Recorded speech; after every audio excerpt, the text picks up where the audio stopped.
Hello and welcome to week one of CAA Today. We'll be recapping some good old week one action here in the CAA and previewing week two.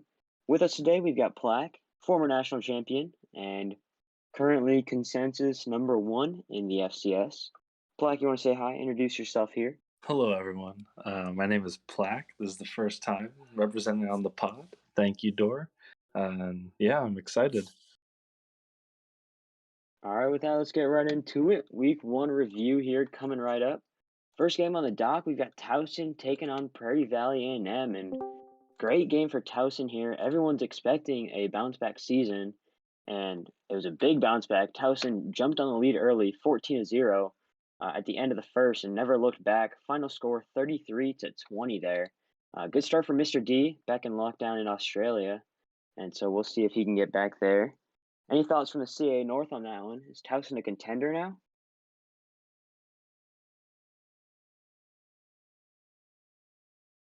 Edge, I'm kind of looking at you unless your mic is dead because you are the CA North guy. I mean, all right, Mike's dead. I'll speak for him. I'll speak on behalf of Edge. Towson is a contender. Everyone expects Towson to be good. Any thoughts on that, Plaque? I know you're not big on the CAA, but I I mean, we mean, have hey, your I follow along from time to time, but yeah, I think Towson just came out and laid down the wood and pretty much like said, hey, they're going to be in the race for a long time. So yeah, I expect them to pretty much be a contender in that North Division. all right. Moving on, we've got Georgetown taking on Richmond, and this was a shock upset if I've ever seen one. This was my pick for upset of the week. Obviously, Zand, a very good coach, no longer with Richmond, but this game he was, and Georgetown, finished the game 26-20, and for Towson, or for Richmond, excuse me, it was just a rough outing. They did force a fumble, but got bullied on time of possession and just weren't able to complete drives. I mean, so many drives ending in like turnovers, whether it's missed fourth downs, and Georgetown able to take advantage of that and pull out the game by six. And Zan unable to make a comeback here at the last drive, and Georgetown just able to kneel that one out. Big shock there in the top 10 for the FCS.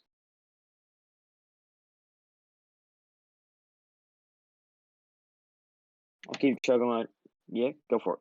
I was just gonna say that one was obviously a big, I think, shock to a lot of people. We all expected Zan to be one of the top coaches again this season, um, and to see him lose that game and then have him leave the conference and FCFB altogether is that's a tough one. That's definitely a big blow for the CAA. Right, not what you want to see happen there. I mean, Plaque, less competition for you, but I mean, hey, the CAA lost a great, great coach and a huge member of the community. Represent. Well said, well said. All right, keep moving along. We got Delaware versus South Dakota, and this one was a pretty good game, if I'm being honest. I mean, South Dakota, they were down 10 going into the fourth quarter. They were able to pull it back here. Um, you know, South Dakota did lose the turnover battle, but it was a very good game. I was watching this one. Delaware, obviously, even with a new coach, keeping the same rushing attack here with the flex bone, and they're able to hold off South Dakota. And I think South Dakota's defense was the problem here, playing a 3-4 against that run-heavy Delaware offense. I mean, they just weren't able to stop so many drives for Delaware, like 93 seconds, 108 seconds. There was a drive. I don't know if it was Delaware or South Dakota who had like 228-second drive and then an 80-second drive, and it was just touchdowns galore there in the first half. Defenses were able to pick it up in the second half after a third quarter in which Delaware took the lead, outscoring South Dakota 14-0 in that quarter. But like I said, South Dakota pulled it back and made it close, but Delaware able to hold them off. Final score 31-28.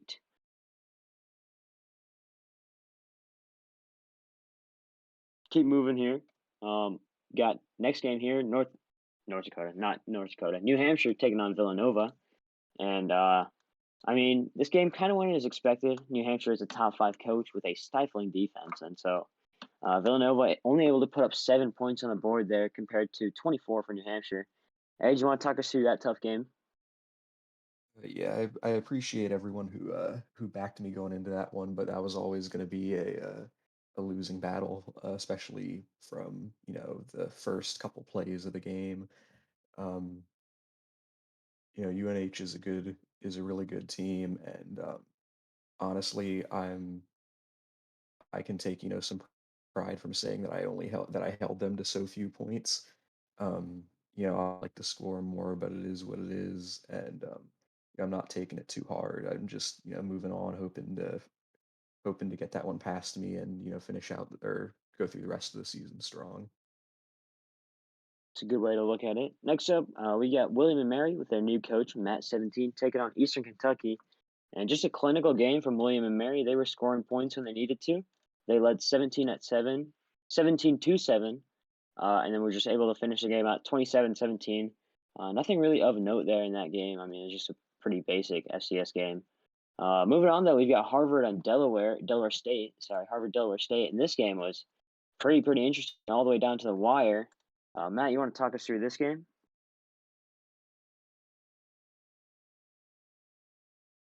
If you can. Matt, you there? Mike is still dead. All right. Well, I'll talk you through this game then. Matt passed the ball a lot, 488 passing yards. Harvard also passing the ball a lot, 356 passing yards. Harvard did lose a fumble and throw a pick. Delaware threw just a single pick. Delaware State also had 2 out of 3 field goals go in and dominated time of possession. And it was just a lot of passing. Delaware State's got that good quarterback in Terrell Frank that was the 2-time CAA Player of the Year. Also had a punt touchdown in this game, according to Matt.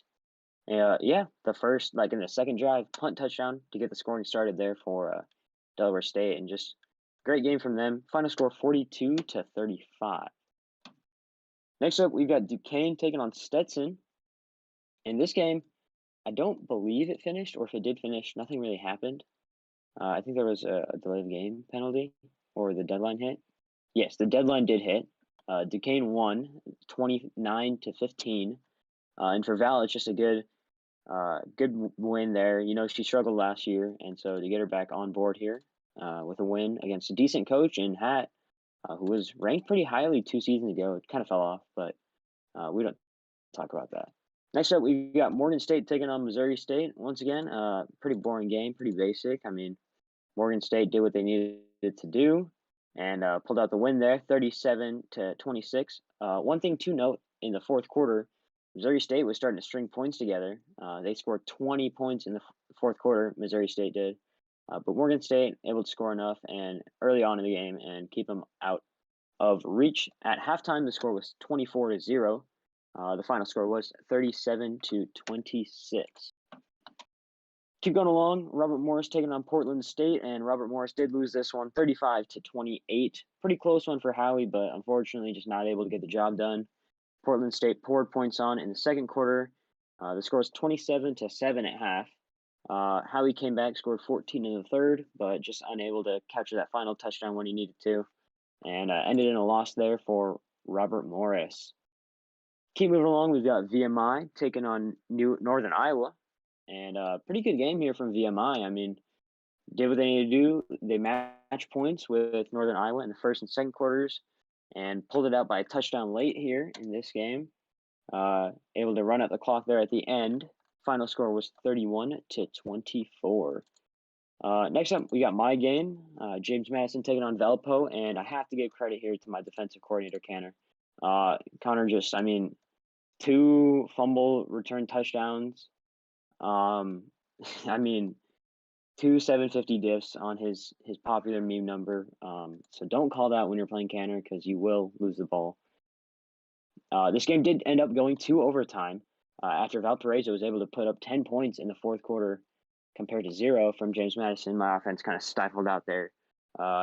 Cooper was just getting good reads on me. But in overtime, I was able to score first, and then Canner able to do his work and hold Valparaiso on 4th down, stopping them 1 yard short of tying the game. And so shout out to Connor for that one. Huge win for James Madison, hopefully ending up ranked next week, but I pay no attention to that. Next up, final game of the week, we've got A name that's kind of flown under the radar here in the CAA, Youngstown State beat Alcorn State. Alcorn State not very known as a coach, but Youngstown State's got Yugoslavia, and Yugoslavia is a very, very good coach. And so we will see how this season turns out for him. Pretty basic game. Youngstown State scoring 17 in a come from behind victory, 27-17 was the final score. Scoring 17 unanswered there in the fourth quarter. So a good game for Youngstown State. Any week one thoughts here from Edge or Plack or Matt, if you can talk? Go ahead and lay them on me.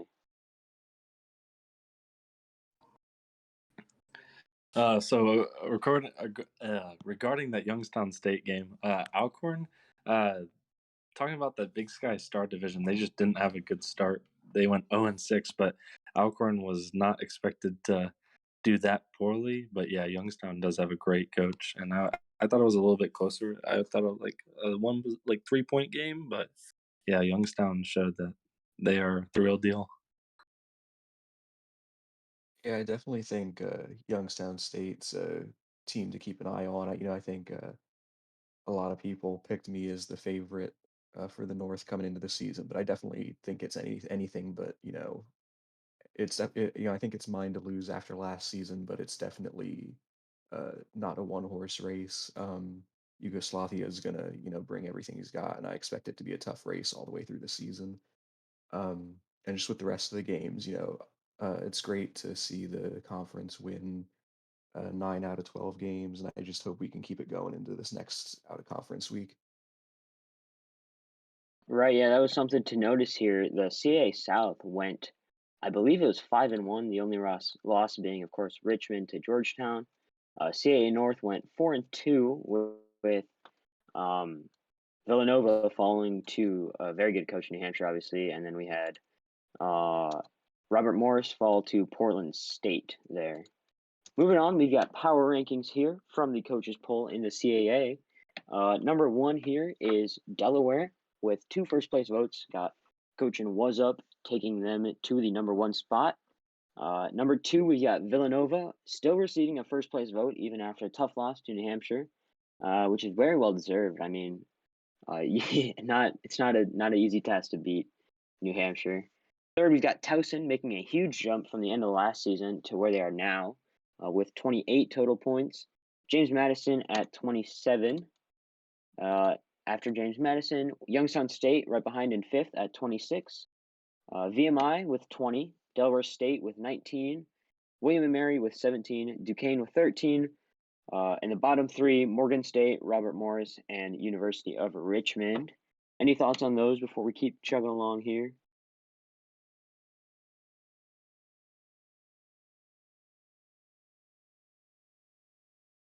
Guess not. We'll keep moving. Got contender and pretender. Obviously, the most controversial segment that we've got here on the show. And you know what? I'll let the guest take it away here. Plaque, why don't you hit us with your contender and pretender? All right, before we go into the contender and pretender, I got to call out Edge for last week's pick. Hopefully, the Marist win shows them something. But my contender is going to be Cornell or VMI. I think Cornell just edges it, I believe, with the 30-12 win over St. Thomas, who is a new coach. Cornell can be considered a top 25 coach entering the season this year. Maybe not like overall, but like as team wise. So I think Cornell, you could look out for them to make a deep run. They have a tough schedule, I believe, um, but yeah, I think they're my contender right now. And do you want me to do pretender as well? Yeah, dude, all All in right, one. and pretender is Davidson. No hate towards Davidson. I just think they're a little they're in an easy conference based on their schedule. They have a to be decided next week, which will be interesting. But I think one of their conference teams could kind of upset them throughout their whole kind of run and kind of mess up their schedule. Maybe NIT late playoff team, possibly, but I do think they are my pretender. All right, an update here. I'm trying to find this Davidson matchup. They will be at Holy Cross. Take a quick look at Holy Cross's schedule here. Um, Give me like 12 seconds to find it. Holy Cross won their first game against Colgate 24-17. So a nice little 1-0 matchup there between Davidson and Holy Cross. We'll see how that game turns out. I'll just keep rolling here with my contender and pretender. My contender, I've got Houston Baptist and VMI both. I think they both put together a very good showing in week one, especially Houston Baptist. I mean, what a performance that was by the new Houston Baptist coach. I mean, let's find it here. Final score. Final score was 35-0 against Norfolk State. That's what I thought it was. And then VMI, obviously, great performance against a very good coach over there in UNI. And so, Jakester's a very good coach, and VMI pulling out that win kind of had me shocked because DePupier has not lived up to that Season 3 conference championship hype. But this could be the season that they come out of the shadows, Obviously, with Xander leaving, there's a wide open door in the CAA South, and with coaches such as myself and Canner. I mean, you've got Was Up, you've got Matt 17 back, and so I think that us three really have put ourselves in the running, as well as Delaware State. But VMI is just one that could shock you any given week. I mean, 2 seasons ago, he beat me like 66-35. I was able to get revenge last season, but I mean, I just haven't lived that game down. And then my pretender, I wanted to say that my this week's pretender, I'm giving it to Drake. Just did not impress in their loss this week. But I did call last week's pretender. I said Columbia wouldn't be able to hang. And so this week, Columbia lost to Central Connecticut, which has generally been one of the bottom feeders. And so I kind of want to pat myself on the back for that one. Look, first off, Plaque, I just wanted to say that there was nothing personal in calling you the pretender in the preseason. Like I said, I just didn't have a whole lot of time to come up with it. And I'd be really surprised to see that same sustained success this season.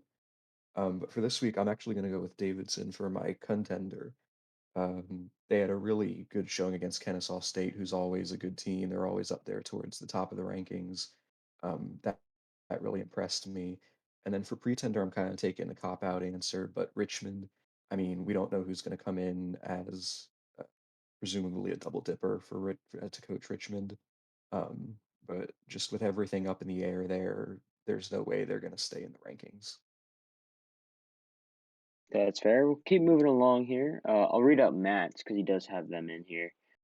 Central Connecticut is his contender. They're on a 2-game win streak. Big win this week against good old Cornell, or sorry, not Cornell, Columbia. And then his pretender is Elon, who was my contender last week, unfortunately. They did not have a good showing. All right, move on to the week 2 preview. We've got Delaware taking on Tennessee Tech. I don't know much about Tennessee Tech. I mean, I can look them up here, see what it gives me.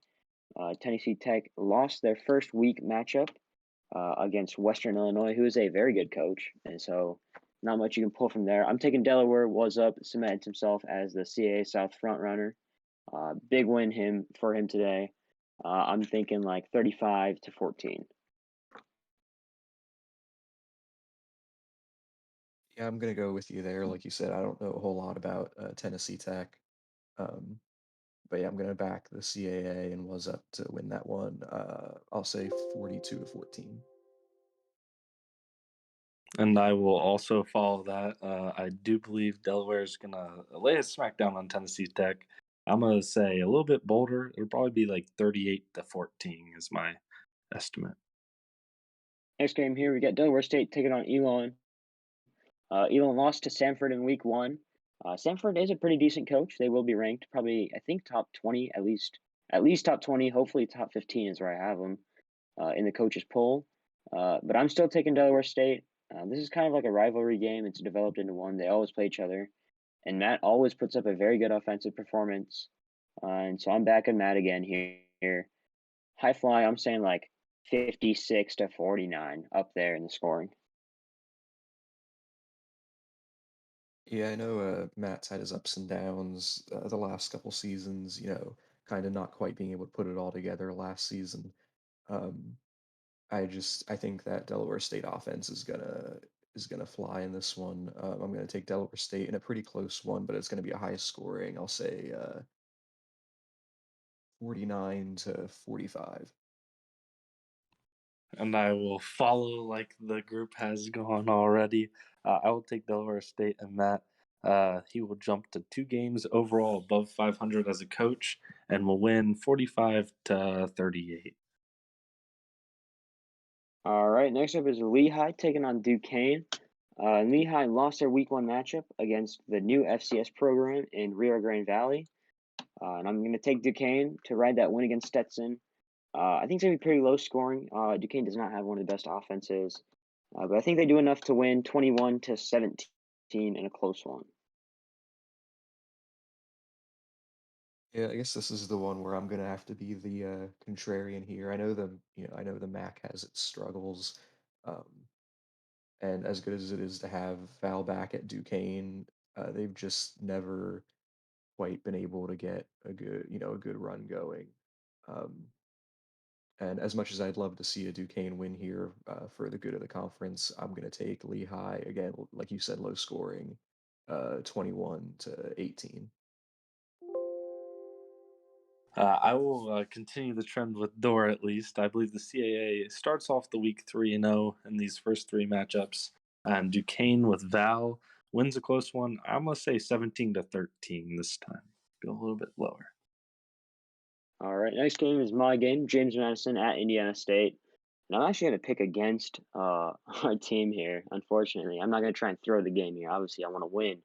But let's be real here. Kenner got very lucky with 2 meme return touchdowns that kind of carried us to a win.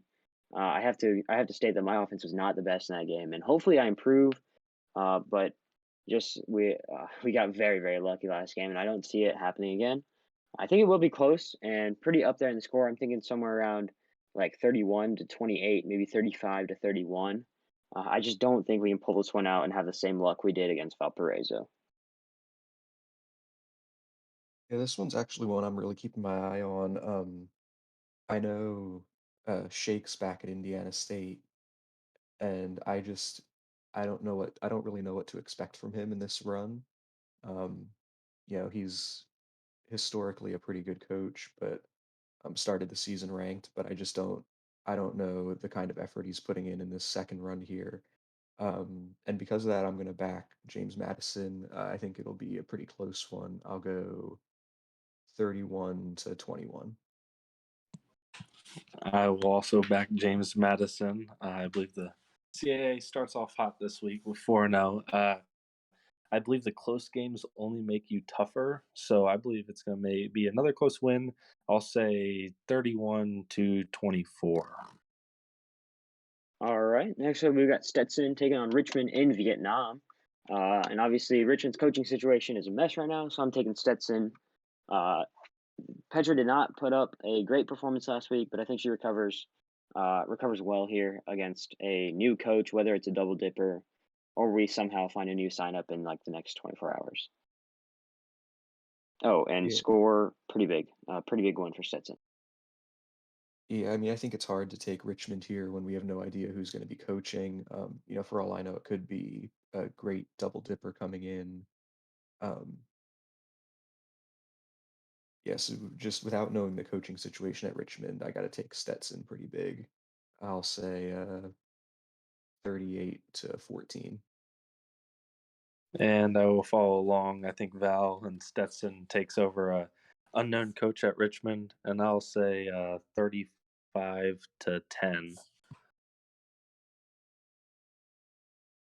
All right. Next game here, we've got Towson, or sorry, Robert Morris taking on Hampton, and I'm taking Hampton here. And I'm taking Hampton 24-21. I'll go with you there. Hampton's again a historically pretty decent team. Robert Morris is another one that I just really don't know what to expect from this season. They could be 7-5, 8-4, kind of pushing towards challenging in the North, or they could be, well below 500. I really don't know. Um, See, I'm going to take Hampton here, 35-21. I will play upset. I believe Robert Morris wins this one by a singular digit. I'm going to take Robert Morris 24-23. Next game here, we've got Towson taking on UT Martin. This is another good game. UT Martin start off the season well last season and this year. I think Towson rides the momentum, though. I think they win here 28-24.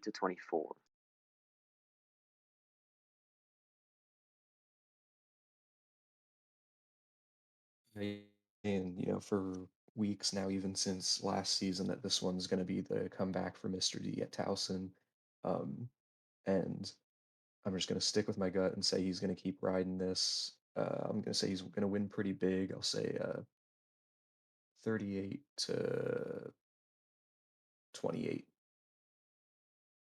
And I will also believe in Mr. D. I believe Towson will win over UT Martin. I'll take 27-17. Next up is Nova versus Brown, and I'm taking Villanova. Brown lost a close one to Naki last week, and I just don't see them recovering. While Villanova did play a tough coach, I think they do have it in the bank to win this one. Yeah, I'm going to back myself here too. I know Josh is he has a pretty good record against coaches who scout. And I'm definitely taking that into account. I'm hoping that I'll be able to figure something out and just kind of overpower that, kind of win against the odds there.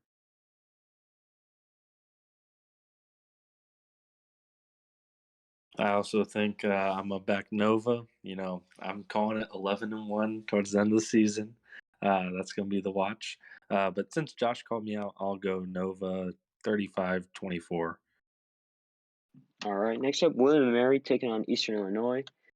New coach in William and Mary got off to a good win last week, and I think they keep that going against Eastern Illinois. I'm saying somewhere big, somewhere around like 49-24. Yeah, Matt 17, he came in, made a good start at William and Mary. Um, and again, I'm going to keep picking the CAA to keep riding this. Believe in the power of the conference. I'll say William and Mary, 31-14. And I will also run William and Mary. I will say it's going to be higher scoring. I'll say 49-35. All right, next up is Youngstown State taking on New Hampshire at PNC Field, and I'm taking New Hampshire in this one. They put up a dominant performance against Nova, and I think their CAA crusade continues. Pretty low score for Nova. I'm thinking 14-31. Yeah, after playing UNH and not being able to get anything on that defense, it's hard for me to pick against them. I think they're going to be up there at the end of the season. Um, I'll back Youngstown State to do a little bit better than I did. I'll say that it'll be 27-10. All right. And I'll also take UNH. I think UNH wins this by a similar scoreline. I'll say this time they tack on one more touchdown, so it'll be 31-7. Next game, we've got VMI taking on Southeastern Louisiana. And I'm Southeastern Louisiana has a new coach this season, but I'm taking VMI after the big win last week. I think they keep it rolling. A lot of CAA picks here, but obviously I do have conference bias, and so I'm taking VMI somewhere like 35-17. Yeah, I don't know who that new coach is or know a whole lot about them, so I'm just going to back VMI. I'll say 31-10. And I will go word for word what Edge said, 31-10 for VMI. All right, and the final game here, Morgan State taking on Jacksonville State. Jacksonville State lost huge to Eastern Illinois week one. The final score is 47-10 in their loss, and I don't see them recovering even against a Morgan State coach or like a double dipping coach, I believe. I still don't know what's up with that school, but I'm saying it's going to be close, but Morgan State wins 27-21. Yeah, it's not a double dipper. It's actually a Tingle came in and took over Morgan State. Yeah, he got a good win in week one, and if Jacksonville State lost big week one, I'm gonna say they'll lose pretty big again this week. I'll say 35-17. Yep, and Jacksonville State got demolished week one. Upsetting to see that, but Morgan State will win. I'm gonna say 34-23.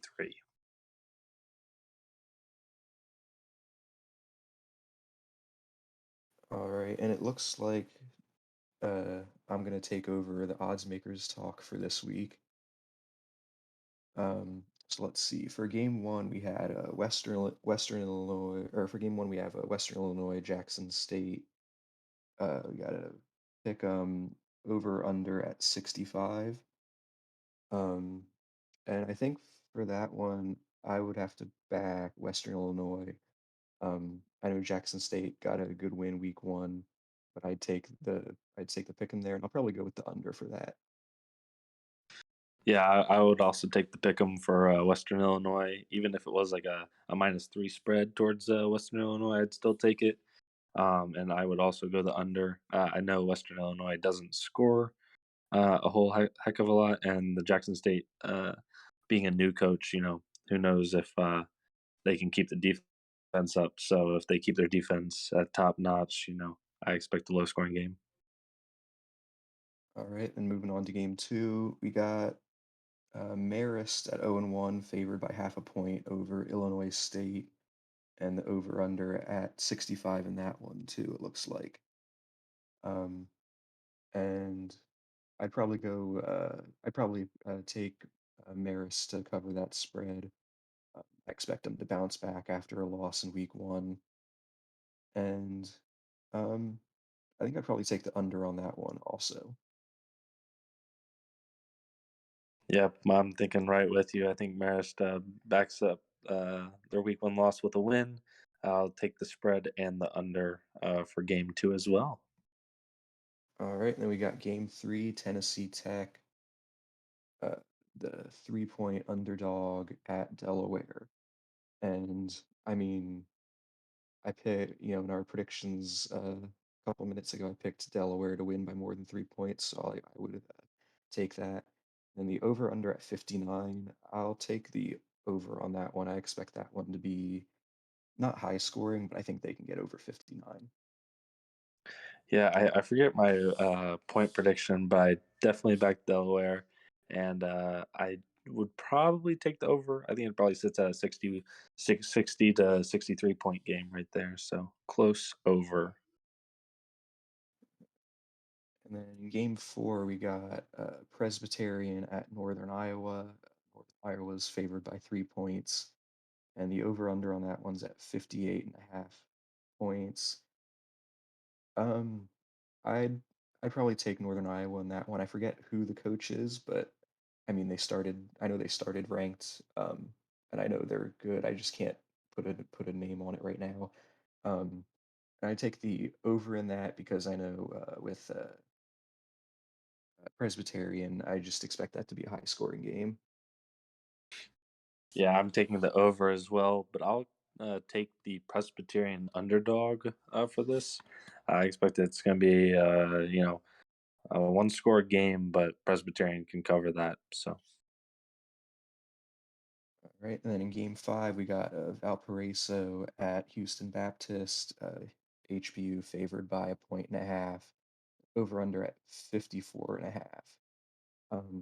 I'd take a Valpo to cover in that one. I think it's going to be pretty close. Cooper's a good coach.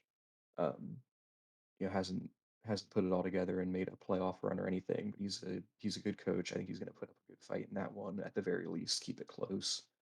And I'll take the over in that one also, just because again, I think that's another one I expect to hover kind of at the 55 to 60 point area. Yeah, I'm instead going to go with Houston Baptist to cover. I know Cooper, much love, but I think Houston Baptist, after they showed last week, can be respected, and they'll definitely be ranked this week. But I will take the over. I think it's going to be a high scoring game. All right, and then the last odds makers game for this week, game 6, we got South Dakota versus Texas Southern. South Dakota favored by a point, and over under at 51.5, which feels really low. I definitely take the over on that one just because in any given game of, in FCFB, I would take the over on 51.5 almost every time. Um, I'll take a Texas Southern to cover that one, or I would pick them straight out to win this one. I expect Duke to, maybe not be a playoff coach, but at least be hovering around 500, into kind of into contention in the Southland. Yeah, I'm also gonna back Duke, the good old commish now. Um, Partly because I don't want him to start rigging things against me. But yeah, I'll take Duke to cover that 1 point spread, and I will take the under instead. I know Duke says he doesn't score a lot in games, and he usually has a good defense to him. So I'm going to take the under, even though that 51.5 point total is fairly low. All right, I'm back. That was solid odds makers talk. Moving on, we've got a single listener question. And that listener question is, was week 1 a show of dominance from the CAA going 9-3, or was it a fluke? And I think our picks today in the preview have shown that we do believe it was a show of dominance from the CAA. Added a lot of good coaches thanks to the commissioners.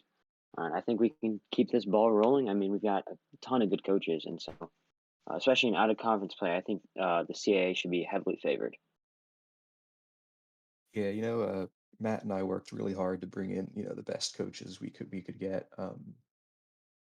And I know losing Zand at Richmond hurts, but this season we have more than enough coaches, I think, who can make up for losing him. And even depending on who comes in to coach at Richmond. Um, I think maybe you might see a little bit of a regression to the mean. I don't know if you can expect to see us go 9-3 every OC week. But I definitely expect us to be up there in terms of the best conferences this season.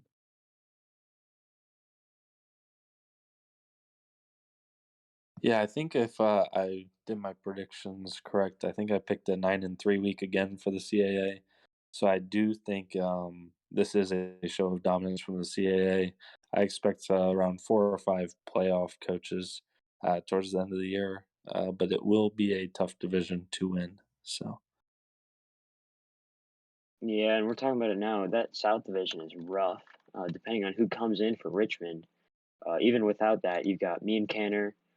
We got obviously Matt at Delaware State, Matt at William and Mary, was up at Delaware, and via my coach and Poop Eater. I mean, just those are 5 quality coaches, and it's gonna be interesting to see how conference play turns out with so many good coaches. It might come back to bite us, and then we get a couple like we'll have like 4, 7-5, or 8-4 coaches, and then then it becomes a struggle of who do we put in the playoffs.